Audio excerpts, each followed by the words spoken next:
ਖਾਲਿਸਤਾਨ ਅਸਲ 'ਚ ਹੈ ਕੀ? ਅੱਜ ਆਪਾਂ ਨੂੰ, ਮੈਂ ਆਪਣੇ ਆਪ ਨੂੰ ਵੀ ਪੰਜਾਬੀ ਗਿਣਦਾ ਜੀ, ਤੁਹਾਡੇ ਉਹਦੇ 'ਚ ਗਿਣਦਾ ਕਿ ਅੱਜ ਆਪਾਂ ਪੰਜਾਬੀਆਂ ਨੂੰ ਖਾਲਿਸਤਾਨ ਕਿਉਂ ਚਾਹੀਦਾ?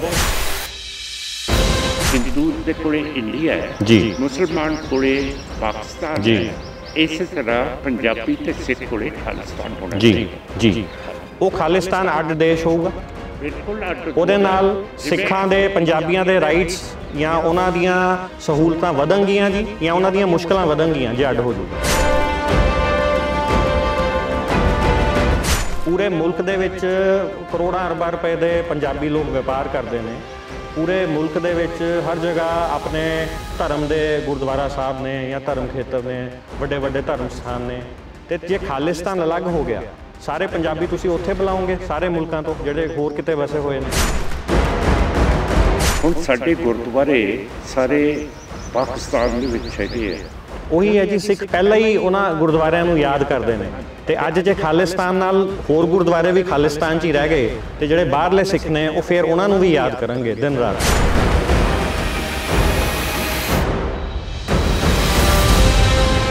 ਮੈਂ ਪੰਜਾਬ ਹੈ, ਮੈਨੂੰ ਪੰਜਾਬੀ ਪਿਆਰਾ, ਇੱਕ ਹਰਿਆਣਵੀ ਹੈ, ਉਹਨੂੰ ਹਰਿਆਣਾ ਪਿਆਰਾ। ਆਪਾਂ ਇਹਦੇ ਵਿੱਚ ਜੇ ਕੋਈ ਆਪਣਾ ਧਰਮ ਨੂੰ ਪਹਿਲੇ ਲਿਆਂਦਾ ਹੈ ਅਤੇ ਦੇਸ਼ ਅਤੇ ਆਪਣੇ ਪ੍ਰਦੇਸ਼ ਨੂੰ ਬਾਅਦ 'ਚ ਲਿਆਂਦਾ, ਤਾਂ ਮੈਂ ਉਹਨੂੰ ਉਹਦੀ ਮਾਨਸਿਕਤਾ ਕਮਜ਼ੋਰੀ ਕਹਾਂਗਾ। ਸਾਡੀ ਮਾਨਸਿਕਤਾ ਕਮਜ਼ੋਰ ਹੈ। ਮਾਨ ਸਾਹਿਬ, ਤੁਹਾਡੇ ਸੋਚੇ ਹੋਏ ਖਾਲਿਸਤਾਨ ਦੇ ਵਿੱਚ ਪੰਜਾਬੀ ਰਹਿਣਗੇ ਜਾਂ ਸਿੱਖ ਰਹਿਣਗੇ?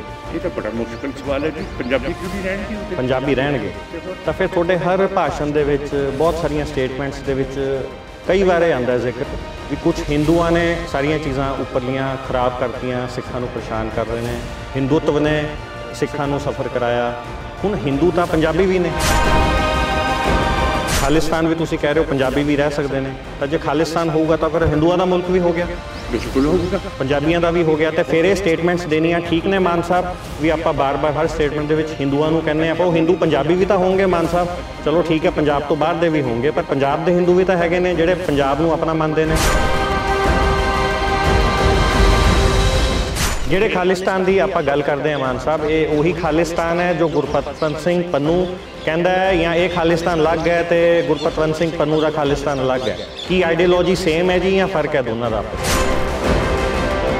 ਅਸੀਂ ਦਲ ਖਾਲਸਾ ਦੇ ਨਾਲ ਉਹਨਾਂ ਨੂੰ ਚਿੱਠੀ ਲਿਖੀ ਸੀਗੀ, ਜੇ ਤੁਸੀਂ ਖਾਲਿਸਤਾਨ ਦੀ ਮੰਗ ਕਰਦੇ ਹੋ ਅਸੀਂ ਇਕੱਠੇ ਚੱਲੀਏ ਜੀ, ਤੇ ਇਕੱਠੇ ਹੋ ਕੇ ਚੱਲੀਏ, ਪਰ ਉਹਨਾਂ ਨੇ ਸਾਫ਼ ਇਨਕਾਰ ਕਰਤਾ। ਤੁਹਾਡੀ ਆਈਡੀਓਲੋਜੀ ਦਾ ਖਾਲਿਸਤਾਨ ਕੀ ਹੈ? ਇਹ ਕਹਿੰਦੇ ਜੀ ਸਾਡੇ ਤੇ ਆਰਡਰ ਨਹੀਂ ਅੰਦਰ ਆਉਣ ਦਾ।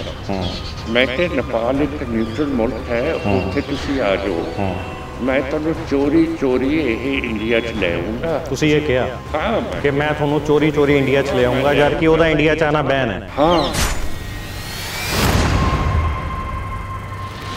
ਦੇਸ਼ ਸਾਰੇ ਆਪਸ ਜੁੜੇ ਹੋਏ ਨੇ। ਆਪਾਂ ਦੁਬਾਰਾ ਜੋਗ੍ਰਾਫੀਕਲ ਉਹਦੀ ਗੱਲ ਕਰੀਏ ਵੀ ਪੰਜਾਬ ਛੋਟਾ ਜਿਹਾ, ਪੰਜਾਬ ਛੋਟਾ ਜਿਹਾ, ਪੰਜਾਬੀ ਹਰ ਜਗ੍ਹਾ ਹੈ, ਪੰਜਾਬੀਅਤ ਹਰ ਜਗ੍ਹਾ ਹੈ, ਤਾਂ ਤੁਸੀਂ ਕਿਵੇਂ ਕਹਿ ਸਕਦੇ ਹੋ ਕਿ ਛੋਟਾ ਜਿਹਾ ਮੁਲਕ ਦੇਤਾ ਅਤੇ ਛੋਟੇ ਜਿਹੇ ਜਗ੍ਹਾ 'ਚ ਹੀ ਸੀਮਿਤ ਰੱਖਤਾ?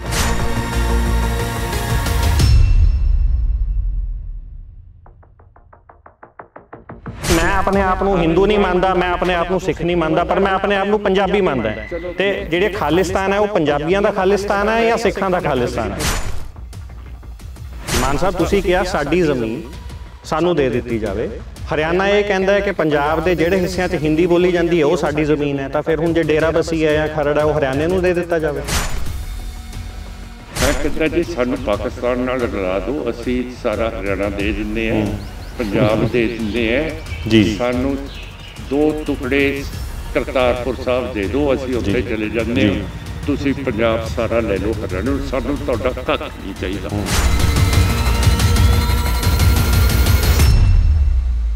ਜੋ ਹੋਇਆ 14 ਫਰਵਰੀ ਜਾਂ 15 ਫਰਵਰੀ ਨੂੰ ਦੀਪ ਸਿੱਧੂ ਸਾਹਿਬ ਨਾਲ, ਉਹਨੂੰ ਤੁਸੀਂ ਕੌਮੀ ਸ਼ਹੀਦ, ਕੌਮੀ ਸ਼ਹਾਦਤ ਕਹੋਗੇ ਜਾਂ ਇੱਕ ਮੰਦਭਾਗਾ ਐਕਸੀਡੈਂਟ ਕਹੋਗੇ ਜੋ ਜਿਸ ਨਾਲ ਉਹਨਾਂ ਦੀ ਮੌਤ ਹੋਈ?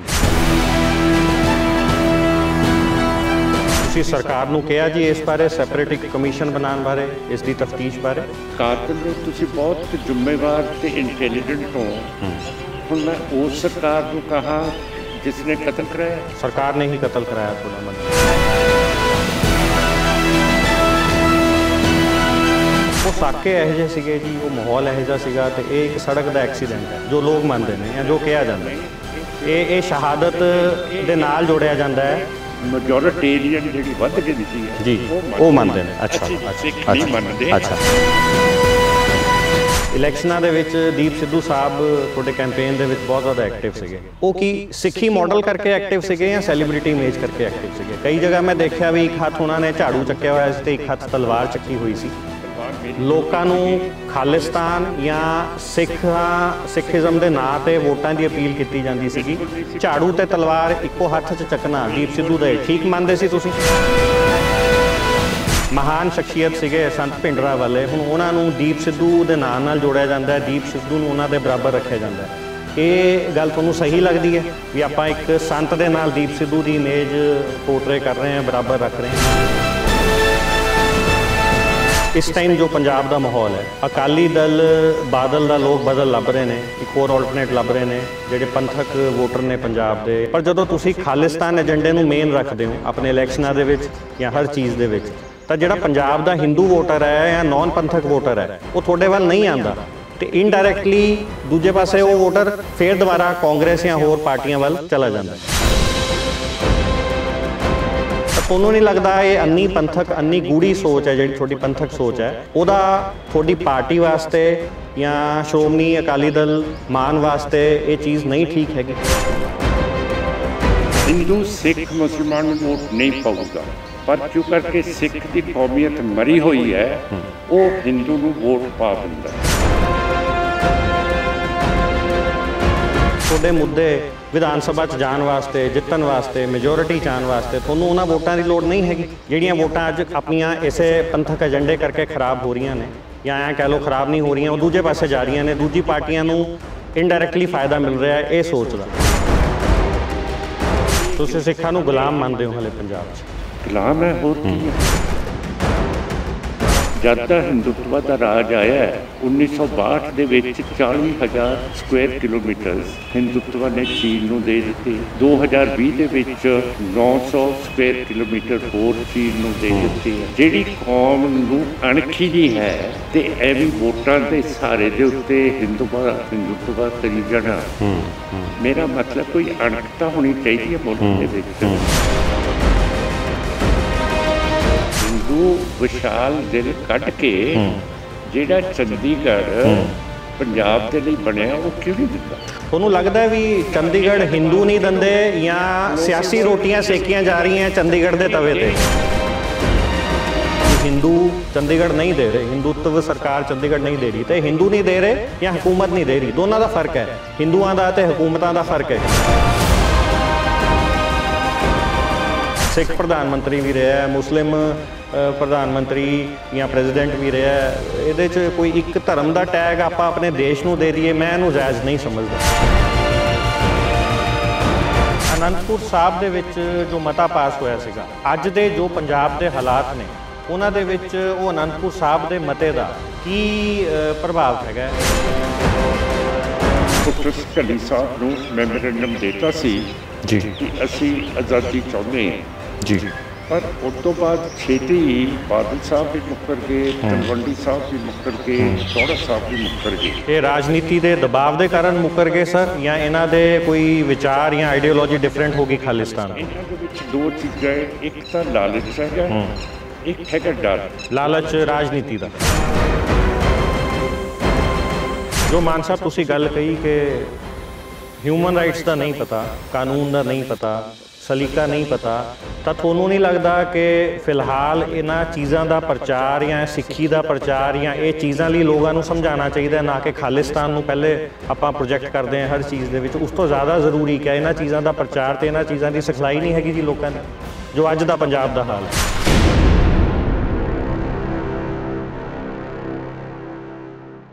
ਸਤਿ ਸ਼੍ਰੀ ਅਕਾਲ ਦੋਸਤੋ, ਮੈਂ ਕਰੁਣ ਕੌੜਾ ਸਵਾਗਤ ਕਰਦਾ ਤੁਹਾਡਾ ਸਕਾਈ ਨਿਊਜ਼ ਪੰਜਾਬ ਦੇ ਉੱਤੇ। ਦੋਸਤੋ, ਅੱਜ ਸਾਡੇ ਨਾਲ ਇੱਕ ਅਜਿਹੀ ਸ਼ਖਸੀਅਤ ਨੇ ਜਿਨ੍ਹਾਂ ਨੇ ਪੰਜਾਬ, ਪੰਜਾਬੀਅਤ ਤੇ ਸਿੱਖੀ ਨੂੰ ਰਾਜਨੀਤੀ ਤੋਂ ਤੇ ਕਿਸੇ ਵੀ ਚੀਜ਼ ਤੋਂ ਹਮੇਸ਼ਾ ਉੱਪਰ ਰੱਖਿਆ। ਬਹੁਤ ਜ਼ਿਆਦਾ ਉਹਨਾਂ ਦੇ ਅੱਗੇ ਚੈਲੰਜਸ ਵੀ ਆਏ, ਬਹੁਤ ਜ਼ਿਆਦਾ ਮੁਸ਼ਕਿਲਾਂ ਵੀ ਆਈਆਂ, ਪਰ ਉਹਨਾਂ ਨੇ ਜ਼ਿੰਦਗੀ ਦੇ ਵਿੱਚ ਹਮੇਸ਼ਾ ਹੀ ਸਿੱਖੀ ਨੂੰ ਆਪਣੇ ਹਰ ਸਭ ਜਗ੍ਹਾ ਤੋਂ ਸਭ ਤੋਂ ਪਹਿਲ ਦੇ ਉੱਤੇ ਪਹਿਲ ਦੇ ਆਧਾਰ ਤੇ ਰੱਖਿਆ। ਸਰਦਾਰ ਸਿਮਰਨਜੀਤ ਸਿੰਘ ਮਾਨ ਸਾਹਿਬ, ਮੈਂ ਸਵਾਗਤ ਕਰਦਾ ਉਹਨਾਂ ਦਾ ਸਕਾਈ ਨਿਊਜ਼ ਪੰਜਾਬ ਉੱਤੇ। ਸਤਿ ਸ਼੍ਰੀ ਅਕਾਲ ਮਾਨ ਸਾਹਿਬ, ਤੁਹਾਡਾ ਸਵਾਗਤ ਹੈ ਜੀ ਸਕਾਈ ਨਿਊਜ਼ ਪੰਜਾਬ ਉੱਤੇ। ਵਾਹਿਗੁਰੂ ਜੀ ਕਾ ਖਾਲਸਾ, ਵਾਹਿਗੁਰੂ ਜੀ ਕੀ ਫਤਿਹ। ਡਾਇਰੈਕਟਰ ਸਾਹਿਬ, ਬਹੁਤ ਖੁਸ਼ੀ ਹੈ ਜਿਹੜਾ ਤੁਸੀਂ ਮੇਰੇ ਪਿੰਡ ਆਏ ਹੋ। ਜੀ ਜੀ ਆਇਆਂ ਨੂੰ। ਧੰਨਵਾਦ ਸਰ। ਸਿਹਤ ਠੀਕ ਰਹਿੰਦੀ ਹੈ ਮਾਨ ਸਾਹਿਬ? ਹਾਂ, ਸਿਹਤ ਮੇਰੀ ਠੀਕ ਹੈ, ਥੈਂਕ ਯੂ। ਠੀਕ ਹੈ ਜੀ। ਮੇਰਾ ਪਹਿਲਾ ਸਵਾਲ ਮਾਨ ਸਾਹਿਬ ਇਹ ਹੈਗਾ ਵੀ ਅਨੰਦਪੁਰ ਸਾਹਿਬ ਦੇ ਵਿੱਚ ਜੋ ਮਤਾ ਪਾਸ ਹੋਇਆ ਸੀਗਾ, ਅੱਜ ਦੇ ਜੋ ਪੰਜਾਬ ਦੇ ਹਾਲਾਤ ਨੇ ਉਹਨਾਂ ਦੇ ਵਿੱਚ ਉਹ ਅਨੰਦਪੁਰ ਸਾਹਿਬ ਦੇ ਮਤੇ ਦਾ ਕੀ ਪ੍ਰਭਾਵ ਹੈਗਾ ਜਾਂ ਕੀ ਉਹਦਾ ਅੱਗੇ ਇਹਦੇ ਉੱਤੇ ਆਪਾਂ ਅਸਰ ਦੇਖ ਸਕਦੇ ਹਾਂ?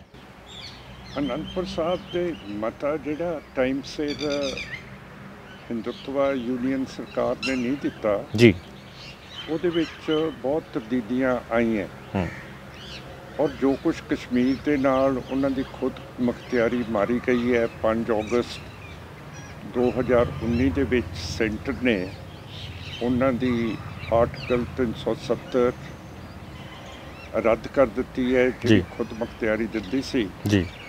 ਫਿਰ ਜੇ ਉਹਨਾਂ ਦੀ ਖੁਦ ਮੁਖਤਿਆਰੀ ਖਤਮ ਕਰ ਦਿੱਤੀ ਗਈ ਹੈ ਤੇ ਅਨੰਦਪੁਰ ਸਾਹਿਬ ਦਾ ਮਤਾ ਇਹ ਖੁਦ ਮੁਖਤਿਆਰੀ ਮੰਗਦਾ ਸੀਗਾ। ਉਸ ਤੋਂ ਬਾਅਦ ਅੰਮ੍ਰਿਤਸਰ ਦਾ ਐਲਾਨਨਾਮਾ ਅਕਾਲ ਤਖਤ ਸਾਹਿਬ ਦੇ ਉੱਤੇ ਐਲਾਨ ਕੀਤਾ ਗਿਆ। ਉਸ ਵੇਲੇ ਸਿੰਘ ਸਾਹਿਬ ਭਾਈ ਮਨਜੀਤ ਸਿੰਘ ਅਕਾਲ ਤਖਤ ਸਾਹਿਬ ਦੇ ਜਥੇਦਾਰ ਸੀਗੇ ਜੀ। ਉਹਨਾਂ ਨੇ ਸਾਨੂੰ ਸਾਰਿਆਂ ਨੂੰ ਖੜਾ ਕਰਕੇ ਅਕਾਲ ਤਖਤ ਸਾਹਿਬ ਦੇ ਅੱਗੇ ਸਾਨੂੰ ਸਹੁੰ ਚੁਕਾਈ ਕਿ ਹੁਣ ਅਸੀਂ ਜਿਹੜਾ ਅੰਮ੍ਰਿਤਸਰ ਦਾ ਐਲਾਨਨਾਮਾ ਜਿਹੜਾ ਕਨਫੈਡਰੇਸ਼ਨ ਦੀ ਗੱਲ ਕਰਦਾ ਹੈਗਾ, ਉਹ ਅਸੀਂ ਉਹਦੇ ਲਈ ਜੂਝਾਂਗੇ। ਜੀ ਜੀ। ਪਰ ਸੈਂਟਰ ਦਾ ਜ਼ੋਰ ਇੰਨਾ ਹੈਗਾ ਸਾਡੇ ਸਿੱਖਾਂ ਦੇ ਉੱਤੇ ਕਿ ਜਿੰਨੇ ਵੀ ਬਾਕੀ ਦੇ ਮੈਂਬਰ ਸੀਗੇ ਉਹ ਬਹਿ ਗਏ। ਮਹਾਰਾਜਾ ਪਟਿਆਲਾ ਸਾਹਿਬ, ਬਰਨਾਲਾ ਸਾਹਿਬ, ਤਲਵੰਡੀ ਸਾਹਿਬ, ਤੋੜਾ ਸਾਹਿਬ, ਕਰਨਲ ਬਾਲਾ ਸਾਹਿਬ ਤੇ ਫੈਡਰੇਸ਼ਨ ਦੇ ਮਨਜੀਤ ਸਿੰਘ, ਇਹਨਾਂ ਨੇ ਜਾ ਕੇ ਕੋਈ ਕਾਂਗਰਸ ਚਲਿਆ ਗਿਆ, ਕੋਈ ਬਾਦਲ ਦਲ ਪਾਰਟੀ ਦੇ ਵਿੱਚ ਚਲਿਆ ਗਿਆ। ਤਾਂ ਮੇਰਾ ਕਹਿਣ ਦਾ ਮਤਲਬ ਹੈ ਕਿ ਜਿਹੜੀ ਸਿੱਖ ਕੌਮ ਹੈ ਉਹ ਭੈ ਦੇ ਅੰਦਰ ਹੈ। ਅੱਛਾ। ਉਹਨਾਂ ਨੂੰ ਇਹ ਨਹੀਂ ਪਤਾ ਕਿ ਸਾਡੇ ਸੰਵਿਧਾਨਕ ਹੱਕ ਤੇ ਇੰਟਰਨੈਸ਼ਨਲ ਹਿਊਮਨ ਰਾਈਟਸ ਕੀ ਨੇ। ਉਹ ਥੋੜਾ ਜਿਹਾ ਥਾਣੇਦਾਰ ਦਾ ਦਬਕਾ ਜਿਹੜਾ ਆਉਂਦਾ ਹੈ ਉਹਦੇ ਤੋਂ ਹੀ ਡਰ ਜਾਂਦੇ ਹੈ, ਜਿਹੜਾ ਕਿ ਸਿੱਖੀ ਅਸੂਲਾਂ ਦੇ ਖਿਲਾਫ ਹੈ। ਜੀ ਜੀ। ਸਾਡੀ ਰੇਸ ਅੱਜ ਡੈਕਡੈਂਟ ਹੋ ਗਈ ਹੈ, ਇਹ ਡਰੀ ਹੋਈ ਹੈ, ਜਿਹੜਾ ਡਰ ਨਹੀਂ ਹੋਣਾ ਚਾਹੀਦਾ ਸੀਗਾ। ਉਸ ਤੋਂ ਪਹਿਲਾਂ ਬੁੱਟਰ ਸਕੱਲੀ ਸੈਕਟਰੀ ਜਨਰਲ UN ਦੇ ਦਿੱਲੀ ਆਏ। ਜੀ ਜੀ। ਪ੍ਰਕਾਸ਼ ਸਿੰਘ ਬਾਦਲ ਨੇ, ਟੋੜਾ ਸਾਹਿਬ ਨੇ, ਤਲਵੰਡੀ ਸਾਹਿਬ ਨੇ, ਤੇ ਅਸੀਂ ਉਹਨਾਂ ਨੂੰ ਇੱਕ ਆਜ਼ਾਦ ਖਾਲਿਸਤਾਨ ਦਾ ਮੈਮੋਰੈਂਡਮ ਦਿੱਤਾ। ਜੀ ਜੀ। ਉਹਦੇ ਵਿੱਚ ਬੜੀ ਤਰੀਕੇ ਦੇ ਨਾਲ ਅਸੀਂ ਦੱਸਿਆ ਕਿ ਸਾਡਾ ਜਿਹੜਾ ਪੰਜਾਬ ਹੈ, ਜੀ, ਜਿਹੜੀ ਸਾਡੀ ਪੰਜਾਬੀ, ਹਿੰਦੂ, ਸਿੱਖ, ਮੁਸਲਮਾਨ ਸਿਵਲਾਈਜੇਸ਼ਨ ਹੈ, ਇਹ 3 ਪਰਮਾਣੂ ਹਥਿਆਰ ਜਿਨ੍ਹਾਂ ਦੇ ਕੋਲੇ ਹੈਗੇ ਮੁਲਕਾਂ ਕੋਲੇ, ਇਸਲਾਮਿਕ ਪਾਕਿਸਤਾਨ, ਹਿੰਦੂ ਇੰਡੀਆ ਤੇ ਕਮਿਊਨਿਸਟ ਚੀਨ ਦੇ ਵਿਚਾਲੇ ਘੇਰੀ ਹੋਈ ਹੈ। ਜੀ ਜੀ। ਔਰ ਇਹਨਾਂ ਦਾ ਇੱਟ ਪੁੱਤੇ ਦਾ ਆਪਸ ਦੇ ਵਿੱਚ ਦੁਸ਼ਮਣੀ ਹੈ। ਜੀ ਜੀ। ਜੇ ਇਹ ਕਿਤੇ ਇੱਕ ਦੂਜੇ ਤੇ ਹਮਲਾ ਹੋ ਗਿਆ, ਜੀ, ਜਿਹੜੇ ਅਸੀਂ ਸਿੱਖ ਗੁਰੂ ਨਾਨਕ ਸਾਹਿਬ ਕਹਿੰਦੇ ਆ ਕਿ ਅਸੀਂ ਨਾ ਹਿੰਦੂ ਹੈ ਨਾ ਅਸੀਂ ਮੁਸਲਮਾਨ ਹੈ, ਜੀ, ਅਸੀਂ ਖਾਂ ਵਿੱਚ ਮਾਰੇ ਜਾਵਾਂਗੇ। ਕਿਉਂ ਕਰਕੇ ਇਹਨਾਂ ਦੇ ਵਿੱਚ ਅਸੀਂ ਆ ਕੇ ਸਾਡੀ ਧਰਤੀ ਦੇ ਉੱਤੇ ਜੰਗ ਹੋਊਗਾ। ਸੋ ਅਸੀਂ ਬੁੱਟਰ ਸਕੱਲੀ ਸਾਹਿਬ ਨੂੰ ਮੈਮੋਰੈਂਡਮ ਦਿੱਤਾ ਸੀ ਜੀ ਕਿ ਅਸੀਂ ਆਜ਼ਾਦੀ ਚਾਹੁੰਦੇ ਹਾਂ। ਜੀ। ਪਰ ਉਸ ਤੋਂ ਬਾਅਦ ਛੇਤੀ ਹੀ ਬਾਦਲ ਸਾਹਿਬ ਵੀ ਮੁੱਕਰ ਗਏ, ਤਲਵੰਡੀ ਸਾਹਿਬ ਵੀ ਮੁੱਕਰ ਗਏ, ਟੋੜਾ ਸਾਹਿਬ ਵੀ ਮੁੱਕਰ ਗਏ। ਇਹ ਸਾਡੀ ਲੀਡਰਸ਼ਿਪ ਦੀ ਖੂਬੀਅਤ ਰਹੀ ਹੈ 1947 ਤੋਂ ਵੀ ਪਹਿਲਾਂ।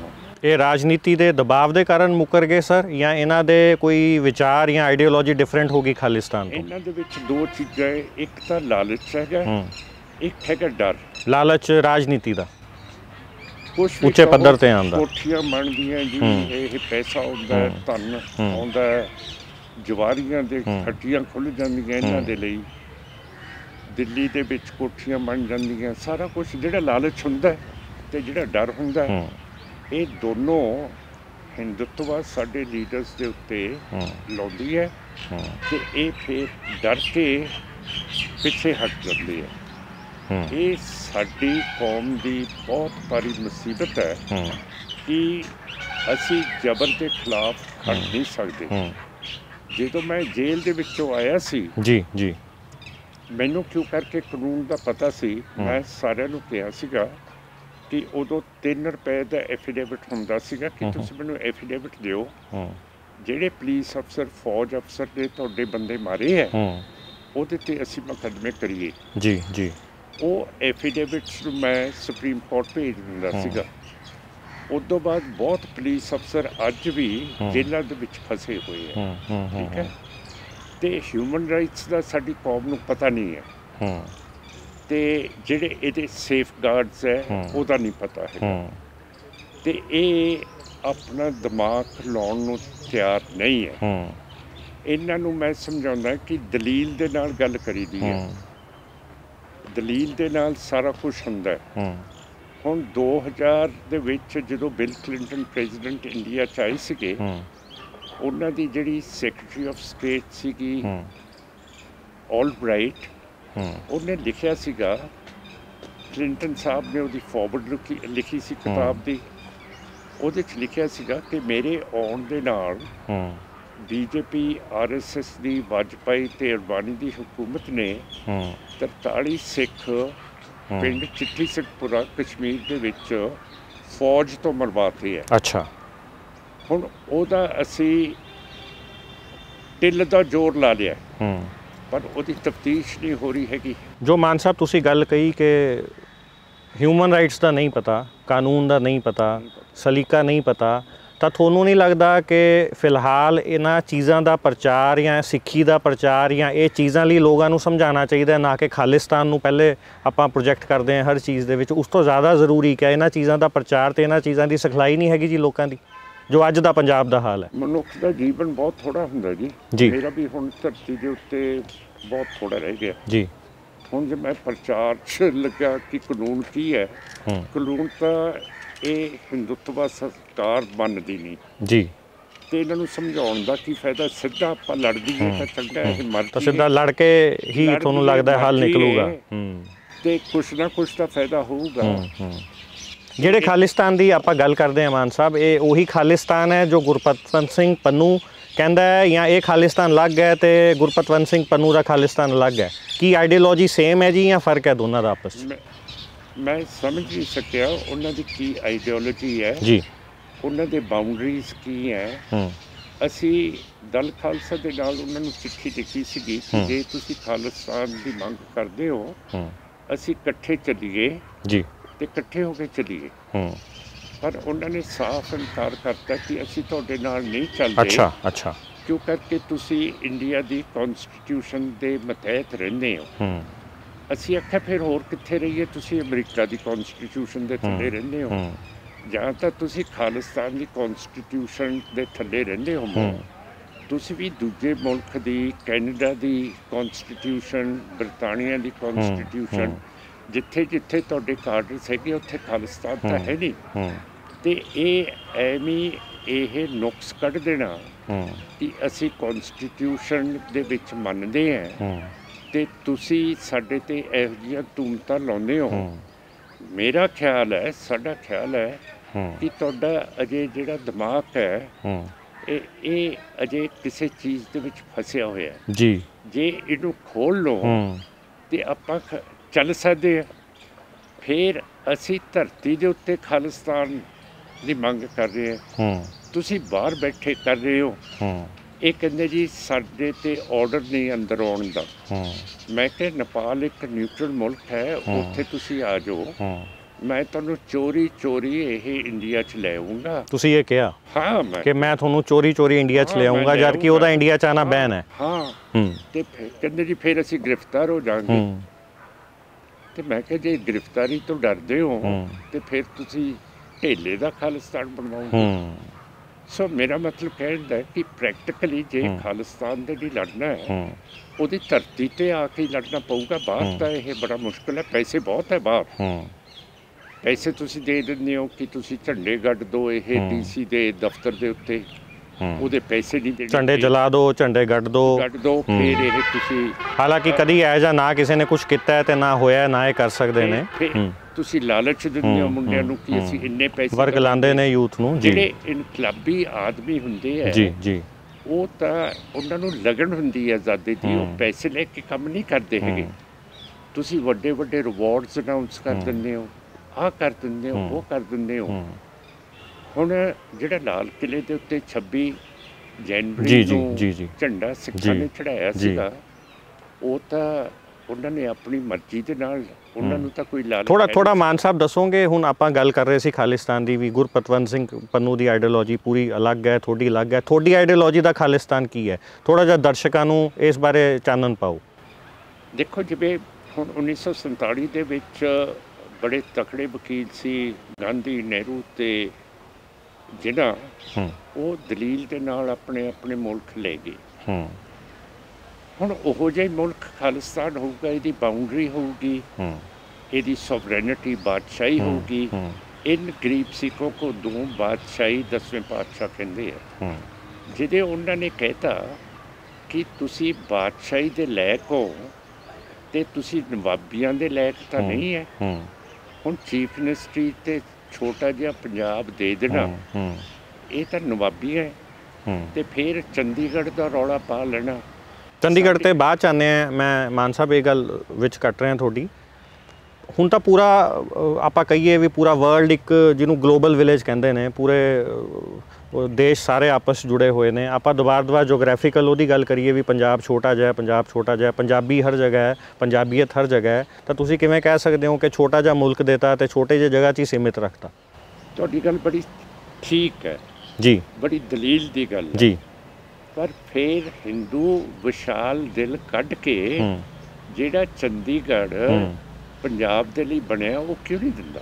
ਤੁਹਾਨੂੰ ਲੱਗਦਾ ਵੀ ਚੰਡੀਗੜ੍ਹ ਹਿੰਦੂ ਨਹੀਂ ਦਿੰਦੇ ਜਾਂ ਸਿਆਸੀ ਰੋਟੀਆਂ ਸੇਕੀਆਂ ਜਾ ਰਹੀਆਂ ਚੰਡੀਗੜ੍ਹ ਦੇ ਤਵੇ ਤੇ? ਜੇ ਗਲੋਬਲ ਵਰਲਡ ਦੀ ਗੱਲ ਕਰਦੀ ਹੈ, ਫਿਰ ਇਹ ਮੋਦੀ ਤੇ ਹਿੰਦੂਤਵਾ ਵਾਲੇ, ਇਹਨਾਂ ਦੇ ਦਿਮਾਗ ਦੇ ਵਿੱਚ ਗਲੋਬਲ ਵਰਲਡ ਕਿਉਂ ਨਹੀਂ ਆਉਂਦਾ ਕਿ ਸਾਡੇ ਕੋਲੇ 3.28 ਮਿਲੀਅਨ ਸਕੁਆਇਰ ਮੀਟਰਸ ਦੀ ਧਰਤੀ ਹੈ। ਜੇ 2 ਗਜ਼ ਸਿੱਖਾਂ ਨੂੰ ਚੰਡੀਗੜ੍ਹ ਦੇ ਦਈਏ ਤੇ ਉਹ 3.28 ਮਿਲੀਅਨ ਸਕੁਆਇਰ ਕਿਲੋਮੀਟਰ ਤਾਂ ਵੀ ਸਾਡੇ ਕੋਲੇ ਰਹਿ। ਮਾਨ ਸਾਹਿਬ, ਇਹ ਹਕੂਮਤ ਨਹੀਂ ਦੇ ਰਹੀ ਜਾਂ ਹਿੰਦੂ ਨਹੀਂ ਦੇ ਰਹੇ ਚੰਡੀਗੜ੍ਹ? ਮੈਂ ਇਹ ਪੁੱਛਣਾ ਚਾਹੁੰਦਾ। ਆਪਾਂ ਜੋ ਗੱਲ ਕਰ ਰਹੇ ਹਾਂ ਹੁਣੀ ਵੀ ਹਿੰਦੂ ਚੰਡੀਗੜ੍ਹ ਨਹੀਂ ਦੇ ਰਹੇ, ਹਿੰਦੂਤਵ ਸਰਕਾਰ ਚੰਡੀਗੜ੍ਹ ਨਹੀਂ ਦੇ ਰਹੀ, ਤੇ ਹਿੰਦੂ ਨਹੀਂ ਦੇ ਰਹੇ ਜਾਂ ਹਕੂਮਤ ਨਹੀਂ ਦੇ ਰਹੀ? ਦੋਨਾਂ ਦਾ ਫਰਕ ਹੈ, ਹਿੰਦੂਆਂ ਦਾ ਤੇ ਹਕੂਮਤਾਂ ਦਾ ਫਰਕ ਹੈ ਜੀ। ਤੁਸੀਂ ਇਹ ਬਹੁਤ ਲਾਇਕ ਹੋ, ਤਦੇ ਮੇਰੇ ਨਾਲ ਤੁਸੀਂ ਇੰਟਰਵਿਊ ਕਰਨ ਆਏ ਹੋ। ਜੀ ਜੀ। ਹੁਣ ਸਰਕਾਰ ਕਿਹਦੀ ਹੈ? ਦਿੱਲੀ ਦੇ ਵਿੱਚ ਕਿਹਦੀ ਨੁਮਾਇੰਦਿਆਂ ਨੇ, ਸਰਕਾਰੀ ਨੁਮਾਇੰਦੇ ਨੇ ਜੀ, ਲੋਕਾਂ ਦੀ ਚੁਣੀ ਹੋਈ ਸਰਕਾਰ ਹੈ। ਕਿਹੜੇ ਨੁਮਾਇੰਦੇ ਹੈ? ਨੁਮਾਇੰਦੇ ਸਾਰੇ ਧਰਮ ਦੇ ਨੇ ਮੇਰੇ ਹਿਸਾਬ ਨਾਲ। ਆਪਾਂ ਤਾਂ ਆਪਣੇ ਦੇਸ਼ ਨੂੰ ਹਰ ਜਗ੍ਹਾ ਕਹਿੰਦੇ ਆ ਕਿ ਇੱਥੇ ਸਿੱਖ ਪ੍ਰਧਾਨ ਮੰਤਰੀ ਵੀ ਰਿਹਾ, ਮੁਸਲਿਮ ਪ੍ਰਧਾਨ ਮੰਤਰੀ ਜਾਂ ਪ੍ਰੈਜ਼ੀਡੈਂਟ ਵੀ ਰਿਹਾ। ਇਹਦੇ 'ਚ ਕੋਈ ਇੱਕ ਧਰਮ ਦਾ ਟੈਗ ਆਪਾਂ ਆਪਣੇ ਦੇਸ਼ ਨੂੰ ਦੇ ਦਈਏ, ਮੈਂ ਇਹਨੂੰ ਜਾਇਜ਼ ਨਹੀਂ ਸਮਝਦਾ। ਤੁਸੀਂ ਜਾਇਜ਼ ਨਹੀਂ ਸਮਝਦੇ ਕਿਉਂ? ਕਰਕੇ ਤੁਸੀਂ ਰੂਲਿੰਗ ਪਾਰਟੀ ਦੇ ਵਿੱਚ ਤੁਸੀਂ ਮੈਜੋਰਿਟੇਰੀਅਨ ਹੋ ਜੀ, ਤੁਸੀਂ ਵੱਧ ਗਿਣਤੀ ਦੇ ਹੋ, ਤਾਂ ਤੁਸੀਂ ਇਸ ਚੀਜ਼ ਨੂੰ ਨਹੀਂ ਮੰਨਦੇ ਜੀ। ਪਰ ਕਦੇ ਮਿਨੋਰਿਟੀ ਦੀ ਗੱਲ ਕਦੇ ਤੁਸੀਂ ਮੰਨੀ ਹੈ ਕਿ ਜਿਹੜੀ ਮੈਜੋਰਿਟੀ ਹੁੰਦੀ ਹੈ ਉਹ ਘੱਟ ਗਿਣਤੀ ਨੂੰ ਨਾਲ ਲੈ ਕੇ ਚੱਲਦੀ ਹੈ? ਮਾਨ ਸਾਹਿਬ, ਮੈਂ ਗੱਲ ਕਰਦਾ ਹਾਂ ਪੰਜਾਬ ਦੀ। ਜੇ ਵੱਧ ਗਿਣਤੀ ਕਹੇ ਕਿ ਘੱਟ ਗਿਣਤੀ ਸਾਡੇ ਨਾਲ ਚੱਲੇ, ਫਿਰ ਉਹ ਘੱਟ ਗਿਣਤੀ ਤਾਂ ਵੱਧ ਗਿਣਤੀ ਬਣ ਜਾਂਦੀ ਹੈ। ਜੇ ਤੁਹਾਨੂੰ ਇੰਨਾ ਹੀ ਨਹੀਂ ਪਤਾ ਕਿ ਵੱਧ ਗਿਣਤੀ ਤੇ ਮਿਨੋਰਿਟੀ ਤੇ ਮੈਜੋਰਿਟੀ ਦੇ ਵਿੱਚ ਕੀ ਫਰਕ ਹੈ, ਤਾਂ ਫਿਰ ਇਹ ਆਪਣਾ ਇੱਥੇ ਬਹਿਸ ਕਰਨ ਦਾ ਤਾਂ ਕੋਈ ਫਾਇਦਾ। ਮਾਨ ਸਾਹਿਬ, ਜਿਹੜੀ ਗਿਣਤੀ ਦੀ ਆਪਾਂ ਗੱਲ ਕਰਦੇ ਹਾਂ, ਇਹ ਗਿਣਤੀ ਤੁਸੀਂ ਸਿੱਖਾਂ ਦੀ ਗੱਲ ਕਰਦੇ ਹੋ ਜਾਂ ਪੰਜਾਬੀਆਂ ਦੀ ਗੱਲ ਕਰਦੇ ਹੋ? ਕਿਉਂਕਿ ਮੈਂ ਆਪਣੇ ਆਪ ਨੂੰ ਹਿੰਦੂ ਨਹੀਂ ਮੰਨਦਾ, ਮੈਂ ਆਪਣੇ ਆਪ ਨੂੰ ਸਿੱਖ ਨਹੀਂ ਮੰਨਦਾ, ਪਰ ਮੈਂ ਆਪਣੇ ਆਪ ਨੂੰ ਪੰਜਾਬੀ ਮੰਨਦਾ। ਤੇ ਜਿਹੜੇ ਖਾਲਿਸਤਾਨ ਹੈ ਉਹ ਪੰਜਾਬੀਆਂ ਦਾ ਖਾਲਿਸਤਾਨ ਹੈ ਜਾਂ ਸਿੱਖਾਂ ਦਾ ਖਾਲਿਸਤਾਨ ਹੈ? ਜੀ ਜੀ ਜੀ ਜੀ। ਮੇਰੇ ਹਿਸਾਬ ਨਾਲ ਪੰਜਾਬ ਪਹਿਲੇ ਹੋਇਆ। ਜੀ ਜੀ ਜੀ ਜੀ। But my demand is that Simranjit Sharma and his people should be treated with respect, ਇੱਜ਼ਤ ਦੇ ਨਾਲ ਸਾਡੇ ਨਾਲ ਗੱਲ ਹੋਵੇ, ਟੇਬਲ ਦੇ ਉੱਤੇ ਆ ਕੇ ਬੈਠ ਕੇ ਗੱਲ ਹੋਵੇ। ਇਹ ਨਹੀਂ ਕਿ ਸਾਰੀਆਂ ਚੀਜ਼ਾਂ ਸਾਡੀਆਂ ਰਿਜੈਕਟ ਗੱਲ ਖਾਲਿਸਤਾਨ ਲਈ ਹੋਵੇ ਮਾਨ ਸਾਹਿਬ ਜਾਂ ਮੁੱਦਿਆਂ ਲਈ ਹੋਵੇ। ਤੁਸੀਂ ਖਾਲਿਸਤਾਨ ਤੇ ਹੀ ਆ ਰਹੇ ਆ। ਮੇਰਾ ਸਵਾਲ ਉਦੋਂ ਵੀ ਇਹ ਸੀਗਾ ਵੀ ਖਾਲਿਸਤਾਨ ਅਸਲ 'ਚ ਹੈ ਕੀ? ਅੱਜ ਆਪਾਂ ਨੂੰ, ਮੈਂ ਆਪਣੇ ਆਪ ਨੂੰ ਵੀ ਪੰਜਾਬੀ ਗਿਣਦਾ ਜੀ, ਤੁਹਾਡੇ ਉਹਦੇ 'ਚ ਗਿਣਦਾ ਕਿ ਅੱਜ ਆਪਾਂ ਪੰਜਾਬੀਆਂ ਨੂੰ ਖਾਲਿਸਤਾਨ ਕਿਉਂ ਚਾਹੀਦਾ? ਬਹੁਤ ਸ਼ੁਕਰੀਆ ਜੀ। ਕਿਸ ਚੀਜ਼ ਲਈ ਖਾਲਿਸਤਾਨ ਤੇ ਕਿਵੇਂ, ਕੀ ਤੁਸੀਂ ਆਈਡੀਓਲੋਜੀ ਹੈ ਉਹਦੇ ਪਿੱਛੇ? ਜੀ ਜਿਵੇਂ ਹਿੰਦੂ ਦੇ ਕੋਲੇ ਇੰਡੀਆ ਹੈ ਜੀ, ਮੁਸਲਮਾਨ ਕੋਲੇ ਪਾਕਿਸਤਾਨ ਹੈ, ਇਸੇ ਤਰ੍ਹਾਂ ਪੰਜਾਬੀ ਤੇ ਸਿੱਖ ਕੋਲੇ ਖਾਲਿਸਤਾਨ ਹੋਣਾ ਚਾਹੀਦਾ ਜੀ। ਉਹ ਖਾਲਿਸਤਾਨ ਅੱਡ ਦੇਸ਼ ਹੋਊਗਾ, ਬਿਲਕੁਲ ਅੱਡ। ਉਹਦੇ ਨਾਲ ਸਿੱਖਾਂ ਦੇ, ਪੰਜਾਬੀਆਂ ਦੇ ਰਾਈਟਸ ਜਾਂ ਉਹਨਾਂ ਦੀਆਂ ਸਹੂਲਤਾਂ ਵਧਣਗੀਆਂ ਜੀ, ਜਾਂ ਉਹਨਾਂ ਦੀਆਂ ਮੁਸ਼ਕਲਾਂ ਵਧਣਗੀਆਂ ਜੇ ਅੱਡ ਹੋ ਜਾਊਗਾ। ਪੂਰੇ ਮੁਲਕ ਦੇ ਵਿੱਚ ਕਰੋੜਾਂ ਅਰਬਾਂ ਰੁਪਏ ਦੇ ਪੰਜਾਬੀ ਲੋਕ ਵਪਾਰ ਕਰਦੇ ਨੇ। ਪੂਰੇ ਮੁਲਕ ਦੇ ਵਿੱਚ ਹਰ ਜਗ੍ਹਾ ਆਪਣੇ ਧਰਮ ਦੇ ਗੁਰਦੁਆਰਾ ਸਾਹਿਬ ਨੇ ਜਾਂ ਧਰਮ ਖੇਤਰ ਨੇ, ਵੱਡੇ ਵੱਡੇ ਧਰਮ ਸਥਾਨ ਨੇ। ਅਤੇ ਜੇ ਖਾਲਿਸਤਾਨ ਅਲੱਗ ਹੋ ਗਿਆ, ਸਾਰੇ ਪੰਜਾਬੀ ਤੁਸੀਂ ਉੱਥੇ ਬੁਲਾਓਗੇ ਸਾਰੇ ਮੁਲਕਾਂ ਤੋਂ ਜਿਹੜੇ ਹੋਰ ਕਿਤੇ ਵਸੇ ਹੋਏ ਨੇ? ਤੁਸੀਂ ਦੇਖੋ, ਇਹ ਜਾਣ ਕੇ ਇਹੋ ਜਿਹੀ ਬਹਿਸ ਕਰ ਰਹੇ? ਨਹੀਂ, ਮੈਂ ਜਾਣ ਕੇ ਨਹੀਂ ਕਰ ਰਿਹਾ, ਮੈਂ ਸਿਰਫ ਆਈਡੀਓਲੋਜੀ ਸਮਝਣਾ ਚਾਹੁੰਦਾ ਜੀ। ਆਈਡੀਓਲੋਜੀ ਹੁਣ ਜਿਹੜੇ ਜੂਸ ਨੇ ਉਹ ਨਿਊਯਾਰਕ ਦੇ ਵਿੱਚ ਜ਼ਿਆਦਾ ਹੈ, ਇਜ਼ਰਾਈਲ ਉਹਨਾਂ ਦੀ ਕੰਟਰੀ ਹੈ, ਉਹਦੇ 'ਚ ਥੋੜ੍ਹੇ ਹੈ ਨਾ। ਹੁਣ ਸਾਡੇ ਗੁਰਦੁਆਰੇ ਸਾਰੇ ਪਾਕਿਸਤਾਨ ਦੇ ਵਿੱਚ ਹੈਗੇ ਆ। ਉਹੀ ਹੈ ਜੀ, ਸਿੱਖ ਪਹਿਲਾਂ ਹੀ ਉਹਨਾਂ ਗੁਰਦੁਆਰਿਆਂ ਨੂੰ ਯਾਦ ਕਰਦੇ ਨੇ। ਅਤੇ ਅੱਜ ਜੇ ਖਾਲਿਸਤਾਨ ਨਾਲ ਹੋਰ ਗੁਰਦੁਆਰੇ ਵੀ ਖਾਲਿਸਤਾਨ 'ਚ ਹੀ ਰਹਿ ਗਏ ਅਤੇ ਜਿਹੜੇ ਬਾਹਰਲੇ ਸਿੱਖ ਨੇ ਉਹ ਫਿਰ ਉਹਨਾਂ ਨੂੰ ਵੀ ਯਾਦ ਕਰਨਗੇ ਦਿਨ ਰਾਤ। ਇਹ ਆਰਗੂਮੈਂਟ ਤੁਹਾਡੀ ਬਿਲਕੁਲ ਗਲਤ ਹੈ। ਅੱਛਾ। ਕਿਉਂ ਕਰਕੇ ਤੁਹਾਡੇ ਜਿਹੜੇ ਕਲਾਸ਼ ਵਗੈਰਾ ਹੈਗੇ ਉਹ ਚੀਨ 'ਚ ਨੇ, ਉੱਥੇ ਜਾਂਦੇ ਹੋ ਤੁਸੀਂ। ਜੀ। ਮੁਸਲਮਾਨ ਮੱਕੇ ਜਾਂਦੇ ਹੈ, ਪੈਲਸਟਾਈਨ ਜਾਂਦੇ ਹੈ, ਕ੍ਰਿਸਚਨਸ ਵੀ ਪੈਲਸਟਾਈਨ ਜਾਂਦੇ ਹੈ, ਕ੍ਰਿਸਚਨਸ ਰੋਮ ਵੀ ਜਾਂਦੇ ਹੈ। ਠੀਕ ਹੈ ਜੀ। ਪਰ ਉਹਨਾਂ ਦੇ ਮੁਲਕ ਤਾਂ ਲਹਿਦਾ ਨੇ ਨਾ। ਫਿਰ ਇਹੋ ਜਿਹੀ ਆਰਗੂਮੈਂਟ ਕਰਨ ਦਾ ਕੋਈ ਫਾਇਦਾ ਨਹੀਂ ਹੈ ਕਿ ਜਿਹਦਾ ਵਤਨ ਹੋ। ਅੱਛਾ, ਇਹ ਦੱਸੋ, ਇਹ ਹਿੰਦੂ ਨੂੰ ਇੰਡੀਆ ਪਿਆਰਾ ਕਿਉਂ ਹੈ, ਮੁਸਲਮਾਨ ਨੂੰ ਪਾਕਿਸਤਾਨ ਕਿਉਂ ਪਿਆਰਾ? ਮੇਰਾ ਸਵਾਲ ਦਾ ਜਵਾਬ ਦੇ ਦਿਓ ਬਸ। ਮੇਰੇ ਸਵਾਲ ਦਾ ਮਾਨ ਸਾਹਿਬ ਇਹ ਜਵਾਬ ਹੈ ਕਿ ਮੈਂ ਪੰਜਾਬ ਹੈ, ਮੈਨੂੰ ਪੰਜਾਬੀ ਪਿਆਰਾ ਹੈ। ਇੱਕ ਹਰਿਆਣਵੀ ਹੈ, ਉਹਨੂੰ ਹਰਿਆਣਾ ਪਿਆਰਾ ਹੈ। ਆਪਾਂ ਇਹਦੇ ਵਿੱਚ ਜੇ ਕੋਈ ਆਪਣਾ ਧਰਮ ਨੂੰ ਪਹਿਲੇ ਲਿਆਂਦਾ ਹੈ ਅਤੇ ਦੇਸ਼ ਅਤੇ ਆਪਣੇ ਪ੍ਰਦੇਸ਼ ਨੂੰ ਬਾਅਦ 'ਚ ਲਿਆਂਦਾ ਤਾਂ ਮੈਂ ਉਹਨੂੰ ਉਹਦੀ ਮਾਨਸਿਕਤਾ ਕਮਜ਼ੋਰੀ ਕਹਾਂਗਾ। ਮੈਂ ਜੇ ਗੱਲ, ਸਾਡੀ ਮਾਨਸਿਕਤਾ ਕਮਜ਼ੋਰ ਹੈ। ਅਸੀਂ ਆਪਣਾ ਮੁਲਕ ਚਾਹੁੰਦੇ ਹਾਂ ਜਿਵੇਂ ਹਿੰਦੂ ਨੂੰ ਮਿਲਿਆ ਜੀ, ਜਿਵੇਂ ਸਾਡਾ ਨੇਸ਼ਨ ਹੈ ਜੀ। Sikhs are a separate nation. ਹਰੇਕ ਨੇਸ਼ਨ ਦੀ ਅਲੱਗ ਕੰਟਰੀ ਹੁੰਦੀ ਹੈ। We want a separate nation, just like the Hindu wants it, just like the Muslim wants it. ਹੁਣ ਇਹ ਮੈਨੂੰ ਦੱਸੋ ਜੀ ਕਿ ਪੰਜਾਬ ਦਾ ਹਿੰਦੂ, ਤੁਸੀਂ ਕਹਿੰਦੇ ਹੋ ਮੈਂ ਜੀ ਪੰਜਾਬੀ ਜੀ, ਪਰ ਜਦੋਂ ਸੈਂਸਸ ਦੇ ਵਿੱਚ ਲਿਖਦੇ ਹੋ ਤੁਸੀਂ ਕਹਿੰਦੇ ਹੋ ਮੇਰੀ ਬੋਲੀ ਹਿੰਦੀ ਹੈ। ਇਹ ਫਿਰ ਦੋ ਨੈਸ਼ਨਲ ਲੈਂਗੁਏਜਸ ਕਿਵੇਂ ਹੋ ਸਕਦੀਆਂ? ਜੇ ਤੁਸੀਂ ਆਪਣੀ ਲੈਂਗੁਏਜ ਨੂੰ ਨਹੀਂ ਕਬੂਲ ਕਰਦੇ ਫਿਰ ਤੁਸੀਂ ਪੰਜਾਬੀ ਕਿਵੇਂ ਹੋ ਸਕਦੇ ਹੋ? ਤੁਸੀਂ ਤਰਜੀਹ ਦਿੰਦੇ ਹੋ ਆਪਣੇ ਮਜ਼ਹਬ ਹਿੰਦੂ ਨੂੰ। ਫਿਰ ਨਾਲੇ ਤੁਸੀਂ ਕਹੀ ਜਾਂਦੇ ਪੰਜਾਬੀ ਹਾਂ ਮੈਂ ਵੀ ਪੰਜਾਬੀ ਹੈਗਾ, ਪਾਕਿਸਤਾਨ ਦੇ ਵੀ ਪੰਜਾਬੀ ਹੈਗੇ ਜੀ। ਤੇ ਫਿਰ ਇਹ ਤਿੰਨ ਬੰਦਿਆਂ ਨੇ ਇਹ ਪੰਜਾਬ ਨੂੰ ਤੋੜਿਆ ਕਿਉਂ? ਗਾਂਧੀ ਨੇ, ਨਹਿਰੂ ਨੇ ਤੇ ਜਿੰਨੇ ਨੇ ਤੇ ਮਾਊਂਟ ਬੈਟਨ ਤੇ ਪ੍ਰਾਈਮ ਮਿਨਿਸਟਰ ਐਟਲੀ ਨੇ। ਅਸੀਂ ਸਾਰੇ ਪੰਜਾਬੀ ਸੀਗੇ। ਖਾਈਬਰ ਪਾਸ ਤੱਕ ਸਾਡੀ ਪ੍ਰੋਵਿੰਸ ਸੀਗੀ। ਫਿਰ ਕਿਸੇ ਪੰਜਾਬੀ ਨੂੰ ਉੱਥੇ ਬਿਠਾਇਆ ਕਿ ਅਸੀਂ ਤੁਹਾਡਾ ਇਹ ਸਟੇਟ ਭੰਨ ਰਹੇ ਹਾਂ ਭਾਈ, ਰੈੱਡ ਕਲਿਫ ਲਾਈਨ ਵਿੱਚ ਵਾਹ ਦੇਣੀ ਹੈ। ਇੱਧਰ ਇਹ ਪੰਜਾਬੀ ਹੋਣਗੇ, ਇੱਧਰ ਇਹ ਪੰਜਾਬੀ ਹੋਣਗੇ, ਤੇ ਸਿੱਖਾਂ ਨੂੰ ਉਹਦੇ ਵਿੱਚ ਕਿਉਂ ਨਹੀਂ ਬਿਠਾਇਆ ਗਿਆ? ਮਾਨ ਸਾਹਿਬ, ਤੁਹਾਡੇ ਸੋਚੇ ਹੋਏ ਖਾਲਿਸਤਾਨ ਦੇ ਵਿੱਚ ਪੰਜਾਬੀ ਰਹਿਣਗੇ ਜਾਂ ਸਿੱਖ ਰਹਿਣਗੇ? ਇਹ ਤਾਂ ਬੜਾ ਮੁਸ਼ਕਲ ਸਵਾਲ ਹੈ ਜੀ। ਪੰਜਾਬੀ ਕਿਉਂ ਨਹੀਂ ਰਹਿਣਗੇ ਉਹਦੇ? ਪੰਜਾਬੀ ਰਹਿਣਗੇ। ਤਾਂ ਫਿਰ ਤੁਹਾਡੇ ਹਰ ਭਾਸ਼ਣ ਦੇ ਵਿੱਚ, ਬਹੁਤ ਸਾਰੀਆਂ ਸਟੇਟਮੈਂਟਸ ਦੇ ਵਿੱਚ ਕਈ ਵਾਰ ਇਹ ਆਉਂਦਾ ਜ਼ਿਕਰ ਵੀ ਕੁਝ ਹਿੰਦੂਆਂ ਨੇ ਸਾਰੀਆਂ ਚੀਜ਼ਾਂ ਉੱਪਰਲੀਆਂ ਖਰਾਬ ਕਰਤੀਆਂ, ਸਿੱਖਾਂ ਨੂੰ ਪਰੇਸ਼ਾਨ ਕਰ ਰਹੇ ਨੇ, ਹਿੰਦੂਤਵ ਨੇ ਸਿੱਖਾਂ ਨੂੰ ਸਫਰ ਕਰਾਇਆ। ਹੁਣ ਹਿੰਦੂ ਤਾਂ ਪੰਜਾਬੀ ਵੀ ਨੇ ਅਤੇ ਖਾਲਿਸਤਾਨ ਵੀ ਤੁਸੀਂ ਕਹਿ ਰਹੇ ਹੋ ਪੰਜਾਬੀ ਵੀ ਰਹਿ ਸਕਦੇ ਨੇ। ਤਾਂ ਜੇ ਖਾਲਿਸਤਾਨ ਹੋਊਗਾ ਤਾਂ ਫਿਰ ਹਿੰਦੂਆਂ ਦਾ ਮੁਲਕ ਵੀ ਹੋ ਗਿਆ। ਬਿਲਕੁਲ ਹੋਊਗਾ। ਪੰਜਾਬੀਆਂ ਦਾ ਵੀ ਹੋ ਗਿਆ ਤੇ ਫਿਰ ਇਹ ਸਟੇਟਮੈਂਟਸ ਦੇਣੀਆਂ ਠੀਕ ਨੇ ਮਾਨ ਸਾਹਿਬ ਵੀ ਆਪਾਂ ਬਾਰ-ਬਾਰ ਹਰ ਸਟੇਟਮੈਂਟ ਦੇ ਵਿੱਚ ਹਿੰਦੂਆਂ ਨੂੰ ਕਹਿੰਦੇ ਆਪਾਂ, ਉਹ ਹਿੰਦੂ ਪੰਜਾਬੀ ਵੀ ਤਾਂ ਹੋਣਗੇ ਮਾਨ ਸਾਹਿਬ। ਚਲੋ ਠੀਕ ਹੈ, ਪੰਜਾਬ ਤੋਂ ਬਾਹਰ ਦੇ ਵੀ ਹੋਣਗੇ, ਪਰ ਪੰਜਾਬ ਦੇ ਹਿੰਦੂ ਵੀ ਤਾਂ ਹੈਗੇ ਨੇ ਜਿਹੜੇ ਪੰਜਾਬ ਨੂੰ ਆਪਣਾ ਮੰਨਦੇ ਨੇ। ਓਕੇ, ਮੈਨੂੰ ਇਹ ਜਵਾਬ ਦਿਓ, ਬਲੂ ਸਟਾਰ ਕਿੰਨੇ ਕਰਾਇਆ ਹੈਗਾ? बीजेपी ने कराया है, CPI CPM ने कराया है, कांग्रेस ने कराया है, मेजोरिटेरियन हिंदूज ने कराया है। किसी ने ਉਹਦੇ ਵਿੱਚ ਨੰਨਾ ਨਹੀਂ ਪਾਇਆ ਕਿ नहीं होना चाहिए ਸੀਗਾ। इंडिया ਦੀ पॉलिसी है कि है बाईलैटरल की दो मुल्क आपस ਦੇ ਵਿੱਚ ਗੱਲਾਂ ਕਰ ਸਕਦੇ ਹੈ, पर फिर बरतानिया ते रूस ते अपनी फौज ट्राईलैटरल अटैक सिखां दे उत्ते, स्टेटलैस सिक्स दे उत्ते क्यों हिंदुत्व ने कराया? बहुत गहरी गल है मान साहब, ये ठीक गल है। ਉਹਦੇ ਵਿੱਚ ਸਿੱਖ ਦੀ ਰਾਏ जी जी जी नहीं ले गई। फिर मैं कम करता, मेरा बयान Tribune, Hindustan times, times of India, Indian express कदे दिंदी है नहीं दिंदी। जे किसी सिख का नां लैंदी है तो ਉਹਦੇ ਵਿੱਚੋਂ ਉਹਦਾ ਜਿਹੜਾ ਸਿੱਖ ਨੈਸ਼ਨਲ ਨਾਂ ਹੈਗਾ ਸਿੰਘ ਉਹ ਕੱਟ ਦਿੰਦੀ ਹੈ, ਅਮਰਿੰਦਰ ਕਹਿ ਦਿੰਦੀ ਹੈ। फिर मेरा मतलब, मेरा लॉजिक गलत है कि मैं पिट रहा है एक मिनोरिटी की सानू हक मिलने चाहिए है। जे लाहौर गांधी, नेहरू, जिने एटली ते माउंटबैटन ते साडे पंजाबियों तो ले लिया है, ते नेहरू ने कहा कि लाहौर की जगह मैं तुहानू चंडीगढ़ दे रहा जी। हुण 2 गज जमीन इंडिया का स्क्वायर किलोमीटर एरिया, मेरा मतलब है 3.28 मिलियन स्क्वायर किलोमीटर है। सानू 2 गज जमीन नसीब नहीं है कि असी अपना कैपिटल ले लिए, अपना कैपिटल बना दिए। उन्होंने कहना इन्नी तंग दिली है कि असी अपना कैपिटल नहीं ले सकते। हैडवर्क्स के उत्ते साडा बंदा जिहड़ा सीगा पंजाब दा रिप्रजेंटेटिव, वो सेंटर ने कढ़ता।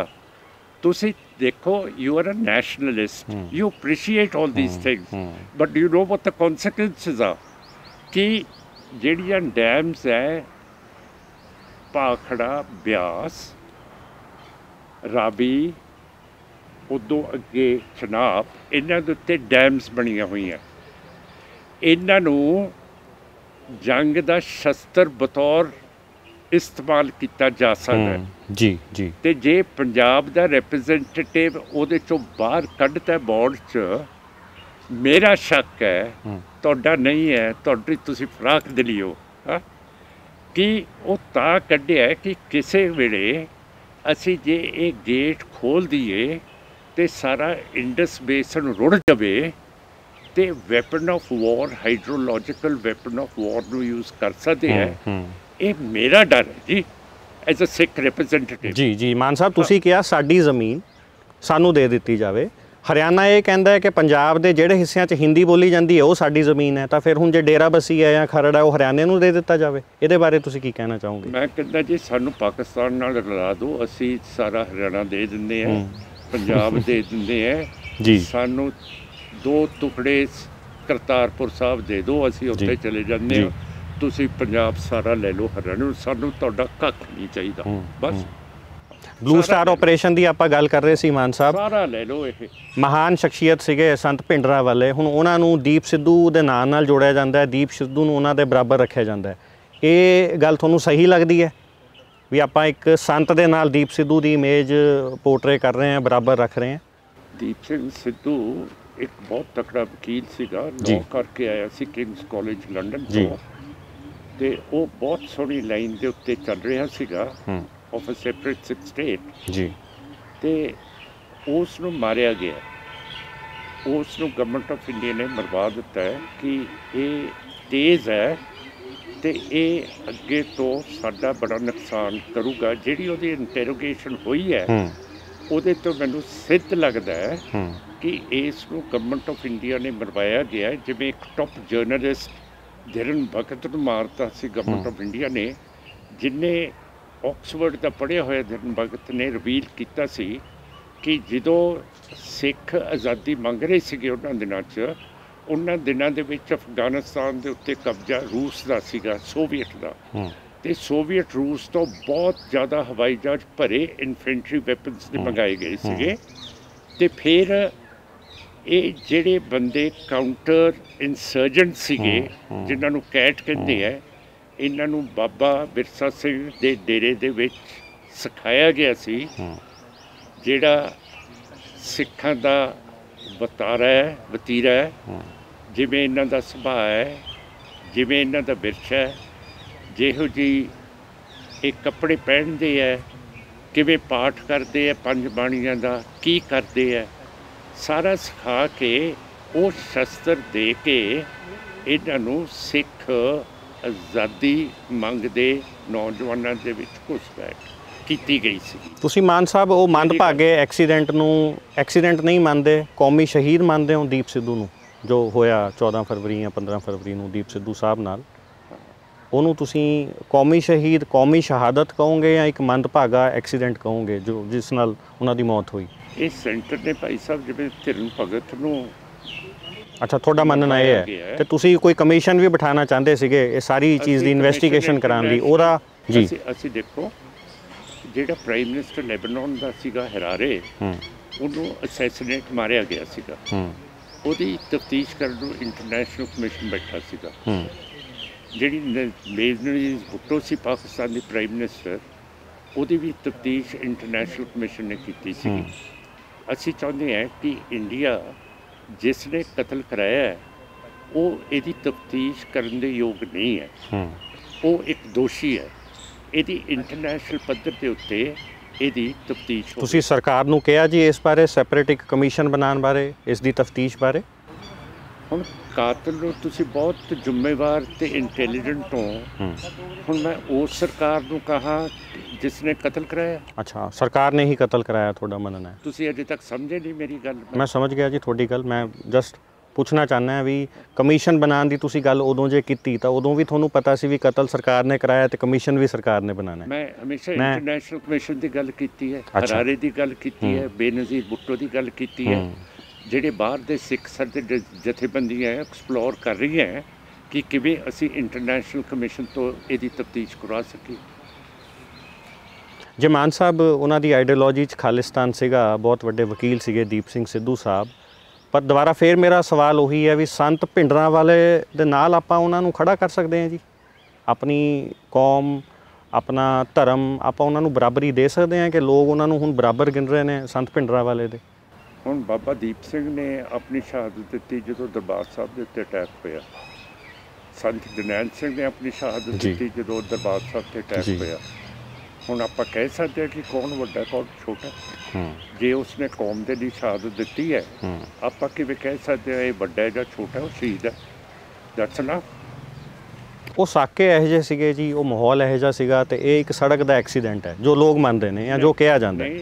ਇਹ ਸ਼ਹਾਦਤ ਦੇ ਨਾਲ ਜੋੜਿਆ ਜਾਂਦਾ ਹੈ। ਮੈਜੋਰਿਟੇਰੀਅਨ ਜਿਹੜੀ ਵੱਧ ਗਿਣਤੀ ਹੈ ਜੀ ਉਹ ਮੰਨਦੇ ਨੇ। ਅੱਛਾ ਸਿੱਖ ਨਹੀਂ ਮੰਨਦੇ। ਇਹਦੇ ਤੇ ਤੁਸੀਂ ਆਪਣੇ ਕੈਮਰੇ ਦੇ ਉੱਤੇ ਵੋਟ ਪਵਾ ਲਓ ਕਿ ਤੁਸੀਂ ਸਮਝਦੇ ਹੋ ਕਿ ਇਹ ਸੈਂਟਰ ਨੇ ਮਰਵਾਏ ਹੈ ਕਿ ਇਹ ਐਕਸੀਡੈਂਟ ਹੈ। ਤੁਸੀਂ ਜਦੋਂ ਆਪਣੇ ਨੈੱਟ ਦੇ ਉੱਤੇ ਪਾਓਗੇ ਜੀ ਤੇ ਉਹਦਾ ਜਦੋਂ ਜਵਾਬ ਸਿੱਖਾਂ ਤੋਂ ਆਊਗਾ ਉਹ ਸਾਡੇ ਅੱਗੇ ਪੇਸ਼ ਕਰ ਦਿਓ। It's very easy. Mann Sahib ਇਹਦੇ ਵਿੱਚ ਇਲੈਕਸ਼ਨਾਂ ਦੇ ਵਿੱਚ ਦੀਪ ਸਿੱਧੂ ਸਾਹਿਬ ਤੁਹਾਡੇ ਕੈਂਪੇਨ ਦੇ ਵਿੱਚ ਬਹੁਤ ਜ਼ਿਆਦਾ ਐਕਟਿਵ ਸੀਗੇ।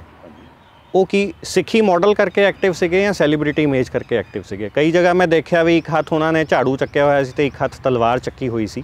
ਤਲਵਾਰ ਮੇਰੀ ਲੋਕਾਂ ਨੂੰ ਖਾਲਿਸਤਾਨ ਜਾਂ ਸਿੱਖਿਜ਼ਮ ਦੇ ਨਾਂ ਤੇ ਵੋਟਾਂ ਦੀ ਅਪੀਲ ਕੀਤੀ ਜਾਂਦੀ ਸੀਗੀ। ਝਾੜੂ ਤੇ ਤਲਵਾਰ ਇੱਕੋ ਹੱਥ 'ਚ ਚੱਕਣਾ ਦੀਪ ਸਿੱਧੂ ਦੇ ਠੀਕ ਮੰਨਦੇ ਸੀ ਤੁਸੀਂ? ਬਿਲਕੁਲ ਗਲਤ ਤੁਸੀਂ ਕਹਿ ਰਹੇ ਹੋ। ਮੈਂ ਉਹ ਵੀਡੀਓ ਆਪ ਦੇਖਿਆ ਜੀ ਵੀ ਇੱਕ ਹੱਥ ਝਾੜੂ ਤੇ ਇੱਕ ਹੱਥ 'ਚ ਤਲਵਾਰ। ਮੈਂ ਉਸੇ ਦੀ ਗੱਲ ਕਰਦਾ। ਜੀ ਝਾੜੂ ਦਾ ਮਤਲਬ ਹੈ ਕਿ ਤੁਸੀਂ ਸ਼ੁੱਧ ਰਹੋ ਜੀ, ਮਨੂਵਾਦ ਦੇ ਜੀ ਥੱਲੇ ਤੁਸੀਂ ਡਿੱਗੇ ਹੋਏ ਹੋ। ਜਿਹੜਾ ਗੁਰੂ ਨਾਨਕ ਸਾਹਿਬ ਨੇ ਝਾੜੂ ਸਾਡੇ ਹੱਥ ਦੇ ਵਿੱਚੋਂ ਕੱਢਤਾ ਜੀ।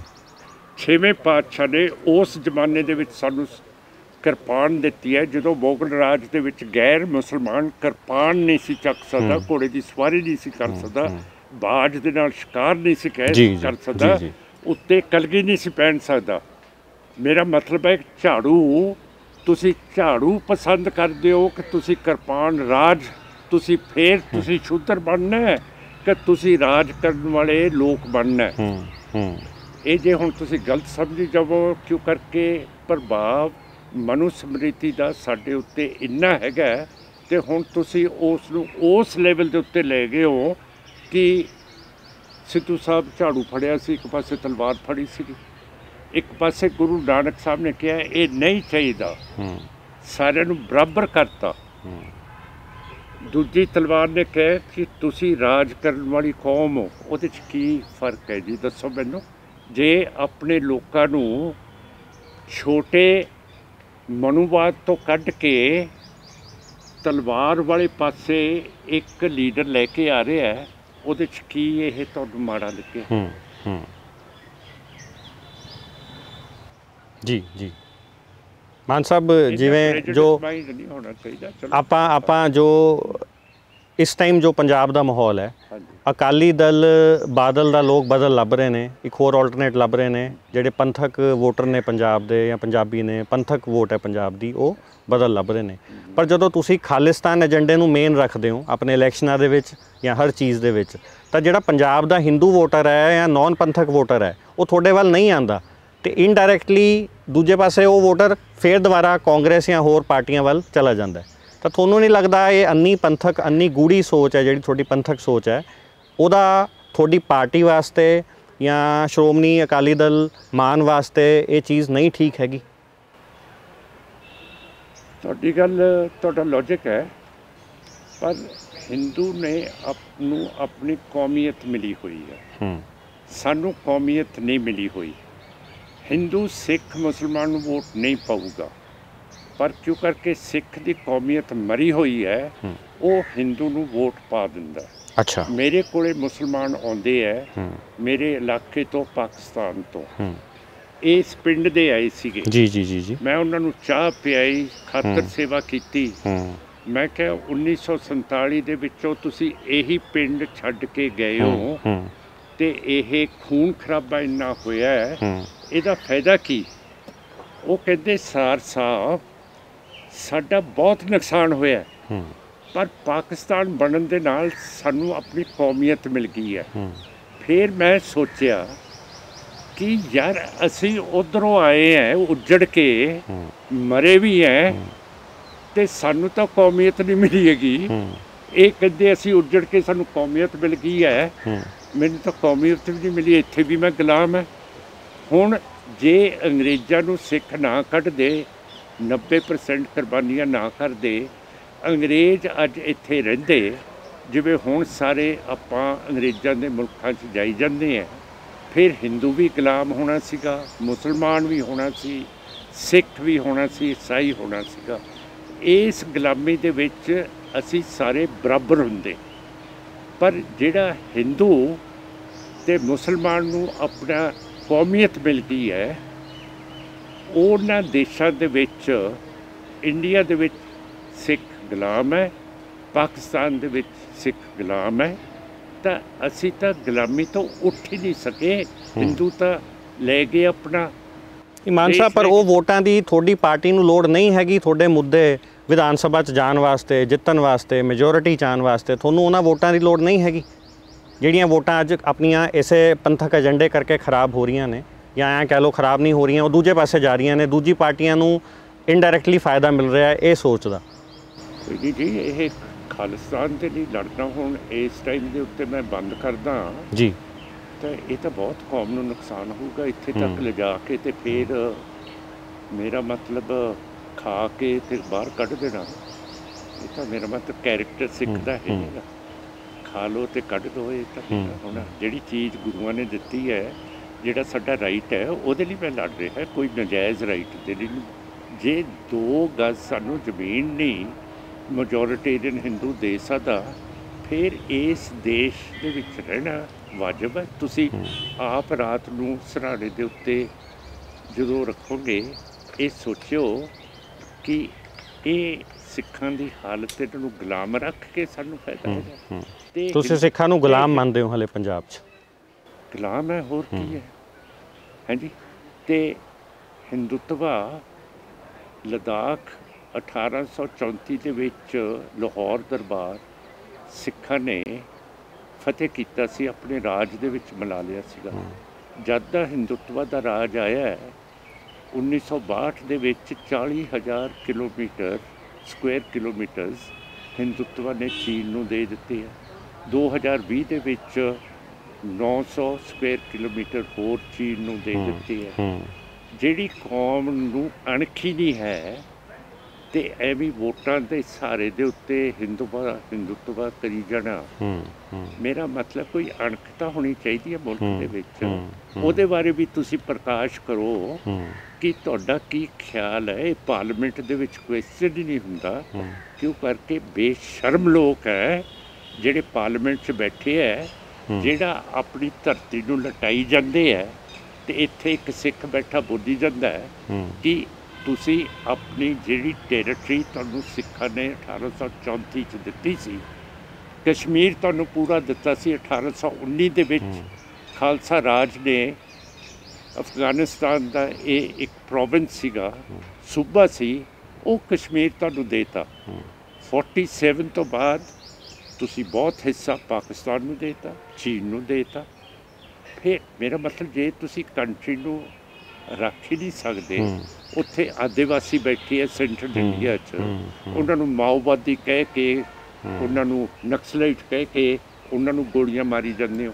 ਰਿਚ ਬਿਜ਼ਨਸਮੈਨ ਉਹਨਾਂ ਦੇ ਜਿਹੜੀ ਉੱਥੇ ਜੰਗਲਾਂ ਦੇ ਵਿੱਚ ਵੈਲਥ ਹੈ, ਉੱਥੇ ਸੋਨਾ, ਚਾਂਦੀ, ਪੱਥਰ, ਲੱਕੜ, ਪਾਣੀ ਹੈ, ਉਹ ਲੁੱਟਣਾ ਚਾਹੁੰਦੀ ਹੈ। ਉਹਨਾਂ ਦੀਆਂ ਬੀਬੀਆਂ ਨੂੰ ਫੜ ਕੇ ਕੰਜਰਾਂ ਦੀਆਂ ਮੰਡੀਆਂ ਕਲਕੱਤੇ, ਦਿੱਲੀ, ਬੰਬੇ, ਬੈਂਗਲੌਰ ਦੇ ਵਿੱਚ ਧੰਦਾ ਕਰਾਉਣਾ ਚਾਹੁੰਦੇ ਹੈ। ਇਹ ਚੀਜ਼ ਹੋ ਰਹੀ ਹੈ, ਇਹਦੇ ਬਾਰੇ ਤੁਸੀਂ ਕਦੇ ਨਹੀਂ ਸੋਚਿਆ ਕਿ ਕਿੰਨੀ ਗਿਰਾਵਟ ਦੇ ਵਿੱਚ ਹਿੰਦੁਤਵਾ ਰਾਜ ਕਰ ਰਹੀ ਹੈ ਤੇ ਯੂਕਰੇਨ ਦੇ ਵਿੱਚ ਸਪੋਰਟ ਕਰ ਰਹੀ ਹੈ ਰਸ਼ੀਆ ਦੀ। ਹੁਣ ਤੁਸੀਂ ਮੈਨੂੰ ਦੱਸੋ, ਰਸ਼ੀਆ ਨੇ ਕਦੇ ਇੰਡੀਆ ਨੂੰ ਸਪੋਰਟ ਕੀਤਾ ਕਿ ਚੀਨ ਨੇ ਲਦਾਖ ਦੇ ਵਿੱਚ ਇੰਨੀ ਧਰਤੀ ਖੋਲੀ ਹੈ? ਜੀ ਬਿਲਕੁਲ ਨਹੀਂ ਕੀਤਾ ਨਾ। ਫਿਰ ਇਹ ਸੋਚ ਹੈ ਜੀ। ਫਿਰ ਰਸ਼ੀਆ ਉੱਥੇ ਏਡਾ ਵੱਡਾ ਮੈਸੇਕਰ ਕੱਲ੍ਹ ਹੀ ਹੋਇਆ ਹੈ। ਕਸ਼ਮੀਰ ਦੇ ਵਿੱਚ ਰੋਜ਼ ਪੜ੍ਹਦੇ ਹੋ ਜੀ, ਫੇਕ ਕਾਊਂਟਰ ਕਰਦਾ ਜੀ, ਉੱਥੇ ਗੋਲੀ ਮਾਰੀ ਜਾਂਦੇ ਹੋ ਜੀ। ਕੋਈ ਸੁਪਰੀਮ ਕੋਰਟ ਨਹੀਂ ਸੁਣ ਰਹੀ, ਕੋਈ ਹਾਈ ਕੋਰਟ ਨਹੀਂ ਸੁਣ ਰਹੀ। ਇਹਦੇ ਨਾਲ ਤੁਸੀਂ ਪ੍ਰਸੰਨ ਹੋ? ਠੀਕ ਹੈ, ਇਹ ਮੁਸੀਬਤ ਸਾਡੇ ਘੱਟ ਗਿਣਤੀਆਂ 'ਤੇ ਆਈ ਹੈ, ਪਰ ਭਾਈ ਸਾਹਿਬ ਯਾਦ ਕਰਿਓ ਅਖੀਰ ਦੇ ਵਿੱਚ ਤੁਹਾਨੂੰ ਵੀ ਇਸੇ ਰਸਤੇ ਇਹ ਲੋਕ ਜਿਹੜੇ ਕੱਟੜਵਾਦ BJP RSS ਹੈ ਉਸੇ ਰਸਤੇ ਲੈ ਕੇ ਜਾਣਗੇ। ਫਿਰ ਤੁਸੀਂ ਕਹੋਗੇ ਹਾਂ ਜੇ ਸਿਮਰਨਜੀਤ ਸਿੰਘ ਮਾਨ ਦੇ ਨਾਲ ਮੈਂ ਬਹਿਸ ਨਾ ਕਰਦਾ ਕਿ ਇਹ ਖਾਲਿਸਤਾਨ ਫਜ਼ੂਲ ਹੈ, ਅਸੀਂ ਪੰਜਾਬੀ ਹੈ, ਫਲਾਣੇ ਠੀਕ ਹੈ, ਉਸ ਵੇਲੇ ਤੁਹਾਨੂੰ ਚੇਤਾ ਆਊਗਾ ਕਿ ਉਹ ਗੱਲ ਠੀਕ ਸੀਗੀ। ਤੁਸੀਂ ਦੱਸੋ ਕੋਈ ਵੀ ਕਾਂਗਰਸ ਦਾ ਲੀਡਰ ਖੜਾ ਹੋ ਕੇ ਕਹਿ ਰਿਹਾ ਕਿ ਲਦਾਖ ਦੇ ਵਿੱਚ ਨਾ। ਮਾਨ ਸਾਹਿਬ, ਇੱਕ ਪਾਸੇ ਗੁਰਪਤਵੰਤ ਸਿੰਘ ਪੰਨੂ ਦੇ ਫੈਲਾਏ ਹੋਏ ਵਿਚਾਰ, ਤੁਹਾਡੀ ਆਪਣੀ ਇੱਕ ਵਿਚਾਰਧਾਰਾ ਹੈ, ਤੁਹਾਡੀ ਪਾਰਟੀ ਦੀ ਆਪਣੀ ਇੱਕ ਵਿਚਾਰਧਾਰਾ ਹੈ। ਦੂਜੇ ਪਾਸੇ ਪੰਜਾਬ ਦੇ ਮੁੱਦੇ, ਬੇਰੁਜ਼ਗਾਰੀ, SYL, ਇਹਨਾਂ ਸਾਰੇ ਹਾਲਾਤਾਂ ਦੇ ਵਿੱਚ ਅੱਜ ਤੁਸੀਂ ਪੰਜਾਬੀਅਤ ਤੇ ਪੰਜਾਬ ਦੇ ਯੂਥ ਨੂੰ ਕੀ ਮੈਸੇਜ ਦੇਣਾ ਚਾਹੋਗੇ? ਮੇਰਾ ਆਖਰੀ ਸਵਾਲ ਹੈ, ਕੀ ਮੈਸੇਜ ਹੈ ਤੁਹਾਡੇ ਵੱਲੋਂ, ਕੀ ਸੰਦੇਸ਼ ਹੈ ਤੁਹਾਡੇ ਵੱਲੋਂ? ਜਿੱਥੇ ਤੱਕ ਬੇਰੁਜ਼ਗਾਰੀ ਹੈ ਇਹ ਦੂਰ ਹੋ ਸਕਦੀ ਹੈ ਜੇ ਸਾਡਾ ਬਾਰਡਰ ਖੁੱਲ੍ਹ ਜੇ ਜੀ, ਕਿਉਂ ਕਰਕੇ ਪਾਕਿਸਤਾਨ ਰੂਸ ਤੋਂ ਕਣਕ ਮੰਗਾ ਰਿਹਾ ਹੈ, ਸਾਡੇ ਕੋਲ ਬਹੁਤ ਭੰਡਾਰ ਹੈ। ਜਦੋਂ ਕਣਕ ਤੇ ਟ੍ਰੇਡ ਚੱਲਣ ਲੱਗ ਪਈ ਬਾਹਰ ਦੇ ਮੁਲਕਾਂ ਦੇ ਨਾਲ, ਪਹੀਏ ਚੱਲਣ ਲੱਗ ਪੈਣਗੇ ਟਰੱਕਾਂ ਦੇ ਜੀ, ਉਹਦੇ ਨਾਲ ਬੇਰੁਜ਼ਗਾਰੀ ਬਹੁਤ ਖਤਮ ਹੋਊਗੀ। ਜਿਹੜਾ ਸਾਡਾ ਵਪਾਰੀ ਹੈ ਉਹ ਬਹੁਤ ਅਮੀਰ ਹੋਊਗਾ, ਜਿਹੜਾ ਸਾਡਾ ਗਰੀਬ ਹੈ ਉਹਦੀ ਘਰ ਦੇ ਉੱਤੇ ਪੱਕੇ ਲੈਂਟਲ ਪੈ ਜਾਣਗੇ, ਉਹਨਾਂ ਨੂੰ ਨੌਕਰੀਆਂ ਮਿਲਣਗੀਆਂ। ਪਰ ਜਿਹੜੀ ਤੰਗਦਿਲੀ ਆਈ ਹੋਈ ਹੈ, ਲੜਾਈ ਹੈ ਹਿੰਦੂ ਤੇ ਮੁਸਲਮਾਨ ਦੀ, ਤੇ ਜਿਹੜਾ ਸਿੱਖ ਨਾ ਮੁਸਲਮਾਨ ਹੈ ਤੇ ਨਾ ਹਿੰਦੂ ਹੈ, ਉਹ ਦੋਨਾਂ ਦੇ ਵਿੱਚ ਫਸਿਆ ਹੋਇਆ। ਸੋ ਅਸੀਂ ਆਜ਼ਾਦੀ ਮੰਗਦੇ ਹਾਂ ਯਾਰ, ਸਾਡਾ ਖਹਿੜਾ ਛੱਡੋ, ਅਸੀਂ ਆਪਣੀ ਤਕਦੀਰ ਦੇ ਨਾਲ ਫੈਸਲੇ ਕਰੀਏ। ਯੂਥ ਨੂੰ ਕੀ ਮੈਸੇਜ ਦਈਏ ਮਾਨ ਸਾਹਿਬ ਆਪਾਂ, ਪੰਜਾਬੀ ਯੂਥ ਨੂੰ, ਪੰਜਾਬੀ ਨੂੰ, ਇਹ ਤਾਂ ਠੀਕ ਹੈ ਤੁਹਾਡਾ ਅਲੱਗ ਤੋਂ ਖਹਿੜਾ ਛੱਡਣਾ, ਖਾਲਿਸਤਾਨ ਬਣਾਉਣਾ, ਦੇਸ਼ ਬਣਾਉਣਾ। ਅਮਨਪਸੰਦ ਜੀ ਤਰੀਕੇ ਦੇ ਨਾਲ ਆਪਾਂ ਆਪਣੀ ਜਦੋਜਹਿਦ ਜੀ। ਖਾਲਿਸਤਾਨ ਦੇ ਲਈ ਤਿਆਰ ਰੱਖੀਏ। ਜੀ। ਤੁਸੀਂ ਦੋ ਸਿੱਖਾਂ ਦਾ ਨਾਮ ਲਿਆ ਸੀਗਾ, ਜੀ, ਜੀ। ਸੰਤ ਭਿੰਡਰਾਂਵਾਲਿਆਂ ਦਾ, ਜੀ ਇੱਕ ਦੀਪ ਸਿੰਘ ਸਿੱਧੂ ਦਾ, ਜੀ ਦੋਨੋਂ ਖਾਲਿਸਤਾਨ ਦੇ ਹੱਕ ਦੇ ਵਿੱਚ ਸੀਗੇ। ਸੋ ਇਹ ਡਿਬੇਟ ਖਤਮ ਕਰੀਏ ਜੀ। ਕਿਉਂਕਿ ਇੱਥੋਂ ਸ਼ੁਰੂ ਹੋਈ ਸੀ, ਦੋਨੋਂ ਖਾਲਿਸਤਾਨੀ ਜੀ ਸੀਗੇ। ਜੀ ਜੀ ਦੋਸਤੋ, ਇਹ ਸੀਗੇ ਸਰਦਾਰ ਸਿਮਰਨਜੀਤ ਸਿੰਘ ਮਾਨ ਸਾਡੇ ਨਾਲ, ਤੇ ਅਸੀਂ ਇੱਥੇ ਗੱਲ ਸਮਾਪਤ ਕਰਦੇ ਹਾਂ ਹੁਣ ਪੰਜਾਬੀਅਤ ਤੇ ਖਾਲਿਸਤਾਨ ਦੀ। ਜੋ ਇਹਨਾਂ ਨੇ ਵਿਚਾਰਧਾਰਾ ਖਾਲਿਸਤਾਨ ਦੀ ਸਾਡੇ ਸਾਹਮਣੇ ਰੱਖੀ, ਮੈਂ ਆਸ਼ਾ ਕਰਦਾ ਹਾਂ ਸਾਡੇ ਦਰਸ਼ਕਾਂ ਨੂੰ ਇਹਨਾਂ ਦੀ ਖਾਲਿਸਤਾਨੀ ਵਿਚਾਰਧਾਰਾ ਨਾਲ ਕਾਫੀ ਚੀਜ਼ਾਂ ਕਲੀਅਰ ਹੋਈਆਂ ਹੋਣਗੀਆਂ, ਤੇ ਇਹਨਾਂ ਦੇ ਜੋ ਵੀ ਵਿਚਾਰ ਹੈ ਉਹ ਸਾਰੇ ਅੱਜ ਅਸੀਂ ਤੁਹਾਡੇ ਸਾਹਮਣੇ ਲੈ ਕੇ ਆਏ ਸੀਗੇ। ਮੈਂ ਆਸ਼ਾ ਕਰਦਾ ਹਾਂ ਤੁਹਾਨੂੰ ਇਹ ਇੰਟਰਵਿਊ ਵਧੀਆ ਲੱਗੇਗਾ। ਧੰਨਵਾਦ। ਮਿਹਰਬਾਨੀ ਜੀ। ਵਾਹਿਗੁਰੂ ਜੀ ਕਾ ਖਾਲਸਾ, ਵਾਹਿਗੁਰੂ ਜੀ ਕੀ ਫਤਿਹ।